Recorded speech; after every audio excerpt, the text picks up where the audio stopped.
Hey, what's up, YouTube, and all my fellow Nick Cave dwellers? I'm Jan and Nick Fan, your host, and let's get right into it. But before we get into it, I want you to do me one small favor. I want you to hit that like button. I definitely want you to comment. Most importantly, I want you to subscribe. And if you want to know when the next video is going to drop, hit the notification bell. But let's get right into it. Excuse me. Well, what can I say? I'm gonna give a shout out to my one of my favorite um subscribers. He always hit me up in the comment section, and that is my man Neil Roy. He had a good question or suggestion or his opinion. He would like for the Knicks to move up into the draft, and I'm not gonna lie, I'm right with you, Neil. I would like for the Knicks to move up. At first, I thought it wasn't possible. I was thinking out of the teams, the out of the first, the top five teams, which would the teams be willing to draft, move up into the draft, and then I got a little tidbit. I heard a little something from the new GM management over there in Houston, Raphael Stone. And I'm gonna play a little clip he said real quick. Out if they want to talk, I'm always available to talk. So yeah, no, I mean I don't listen to other people. I don't listen to other general. They don't tell me who to pick. So I've not had another general manager call me and tell me who to pick. But if it's the case that they are interested in doing something, we're always available to listen. And if there's something that makes sense for both teams, something will get done. Interesting. Now that got me thinking. Maybe my man Neil was on to something. So as if you read his comment, and a lot of y'all know, if y'all true Knicks fans, we already know the Knicks have we got some picks for the next 3 to 4 years. We got a decent amount of picks, so maybe we can swing something. I was just looking up their picks, and right now I was like, and this year we only have 2 picks.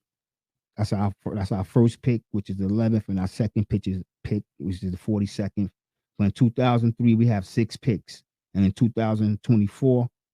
I said 2003. Excuse me. 2023, we have 6 picks. In 2024, we have 5 picks. So altogether, that's 11 picks. We have in the first round, we have our own in 2023, and then we have a pick from Dallas. Now, I don't know if that pick will be enough to entice the Houston Rockets because Dallas are in the Western Conference Finals right now. So their draft pick probably going to be low. You know what I'm saying? It ain't gonna be a high draft pick. But Houston Rockets probably want the New York Knicks first pick because even we don't know what the Knicks next season is gonna look like. But let's be honest. We don't know if we're gonna trade Julius Randle. We don't know if we're gonna keep Mitchell Robinson. We don't know if we're gonna bring in a point guard.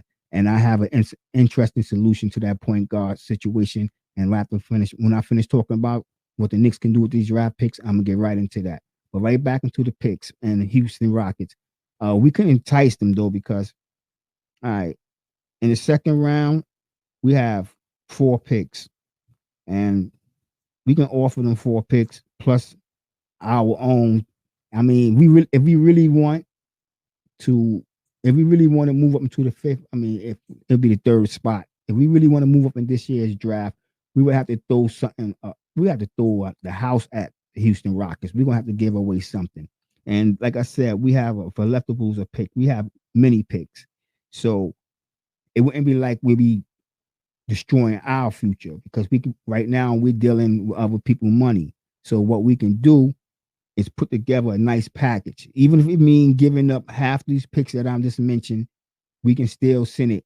And I know at the same time, and if Leon Rose is smart, he's not going to put our first round pick for next year in it because Houston's going to be looking for our first round pick for this year, which will give them Houston picking.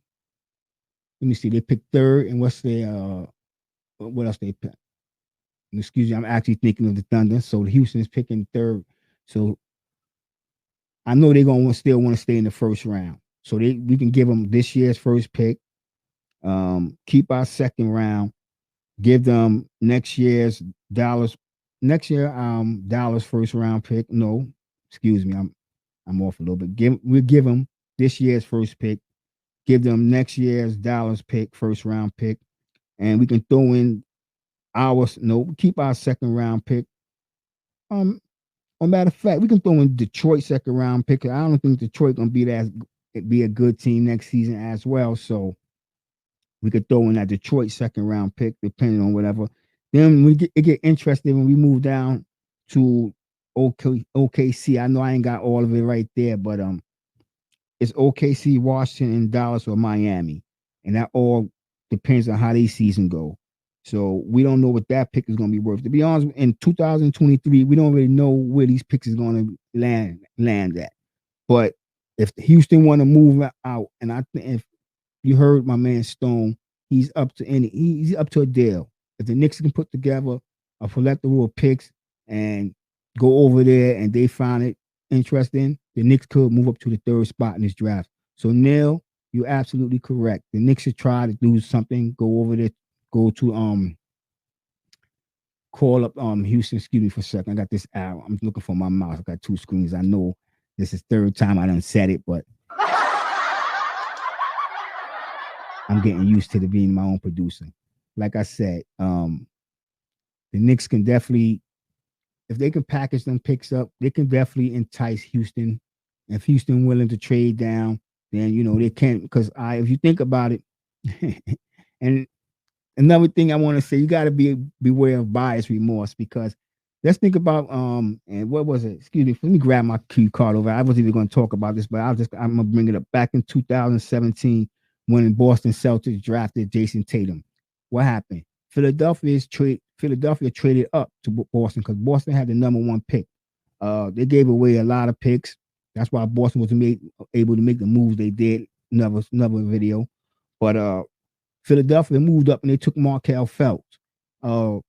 Celtics, we all know who they took. They took Jason Tatum. They had got Jaylen Brown the year before. So they matched Jason Tatum with Jaylen Brown. And look where they at right now. So all I'm saying, it doesn't really pay, always to move up. You can stay put and get a good pick. And with that being said, let's talk about this for a second, all right? Let's talk about this for one quick second. I just wanted to remind, I brought this up on the screen because I just wanted to remind everybody, and maybe a few of you came a little late. Y'all don't know where the Knicks is picking exactly. Now, that's the 11th pick, right? In this year's draft. Now, I'll move over to here because these are players that have been drafted with the 11th pick. We got Miles Turner. We got DeMonte Sabonis. We got Shai Gilgeous-Alexander, Cam Johnson. We got Devin Vassell, and we got Zaire Williams. And all these players, come on, these are some decent players. And they all got picked with the 11th pick. So with that being said, honestly, I think the Knicks, and only if this player is there. You know what I'm saying? I know y'all seen some of my other videos. I talked about Johnny Davis. And if Johnny Davis was there, the Knicks should grab him. But here's another, if Johnny Davis is off the board, I still think, actually, I'm going to be honest with you. After watching this kid play and doing a little, I wish I can show you some videos, but the last time I showed a video, I got a copyright.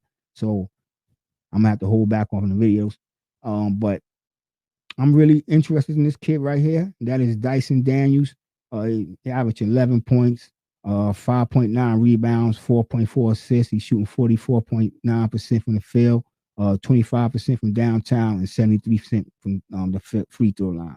And I know, I'm being honest with you, he's going to have to work on that 3-point shot, because if you're going to be a guard in this league, you need a 3-point shot.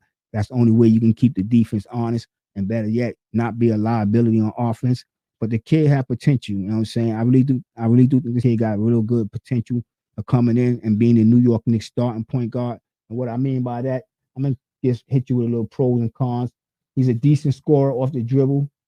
He can post up smaller players. Excuse me for a second. He excels at scoring off the ball, motion plays. He's a solid playmaker. And that's what I mean. One of his best attributes is his ball handling and his ball passing. He can, he'll shake you on the dribble, and he knows how to find an open man. But back to his pros, I could say he's a solid playmaker. He moves very well off the ball in offense. He's a good rebounder for his size. He's an adequate defender that can get steals. And honestly, I'm not even gonna say he's an adequate defender. He's a damn good defender, which he can guard from the 1 to the 3. And in his mind, which is a good thing. He think he can guard the 1 to the 4. He's not built for it yet. I say if we give him some time in the league, he probably will be able to guard from 1 from 4. He's 6'6", 6'7". They have him listed right in between there. Um, the kid can play. You know what I'm saying? The kid can play. Oh, I've got the wrong mouse over here. Excuse me for a second. His cons is that, like I said, he need to work on his 3-point shot. So he need to work on his shooting. Sometimes he can be prone to hoisting up questionable shots, but the kid can score. He can play wildly. Like I say, he can play wildly on offense. Uh,